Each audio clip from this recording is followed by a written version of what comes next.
Assalamualaikum warahmatullahi wabarakatuh. Nama saya Sandi Bayu Prasojo, absen 28 dari kelas 11 SOS 5. Materinya yaitu kebijakan ekonomi internasional dari Bu Sulis Siawati SEMPD. Pengertian kebijakan ekonomi internasional: tindakan atau kebijakan ekonomi pemerintah yang secara langsung maupun tidak langsung mempengaruhi komposisi, arah, serta bentuk daripada perdagangan dan pembayaran. Internasionalisme: kebijakan perdagangan internasional, kebijakan pembayaran internasional, kebijakan bantuan luar negeri, tujuan kebijakan, international outreach, welfare atau kesejahteraan, proteksi, pembangunan ekonomi. Tujuan kebijakan ekonomi internasional: yang pertama, melindungi kepentingan ekonomi nasional dari pengaruh buruk atau negatif dari situasi perdagangan internasional yang tidak baik. Yang kedua, melindungi kepentingan industri di dalam negeri. Yang ketiga, melindungi lapangan kerja, menjaga keseimbangan BOP. Yang keempat, menjaga tingkat pertumbuhan ekonomi yang cukup tinggi. Kelima, menjaga stabilitas nilai tukar. Instrumen kebijakan ekonomi internasional.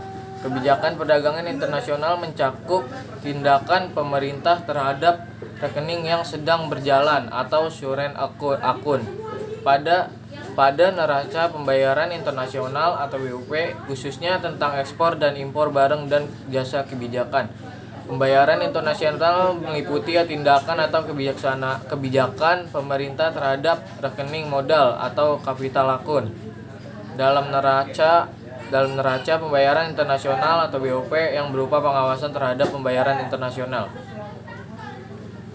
Contoh kebijakan ekspor dalam negeri. Yang pertama, kebijakan perpajakan dalam bentuk pembebasan keringanan pengambilan pajak untuk barang-barang ekspor tertentu. Yang kedua, fasilitas kredit perbankan yang murah untuk mendorong peningkatan ekspor tertentu. Yang ketiga, penetapan prosedur atau tata laksana ekspor yang relatif mudah.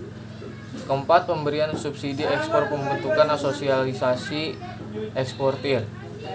Kelima, pembentukan kelembagaan seperti Bounded Islam Batam Export Processing Zone, larangan atau pembatasan ekspor. Contoh kebijakan ekspor luar negeri. Yang pertama, pembentukan International Trade Promotion Center atau ITPC di berbagai negara. Yang kedua, pemanfaatan General System of Preference atau GSP, yaitu fasilitas keringanan bea masuk yang diberikan negara-negara industri untuk barang manufaktur yang berasal dari negara sedang berkembang seperti Indonesia atau hasil dari UNCTAD. Yang ketiga, menjadi anggota Commodity Association of Producers seperti OPEC. Yang keempat, menjadi anggota Community Agreement Between Producer and Consumer seperti ICO.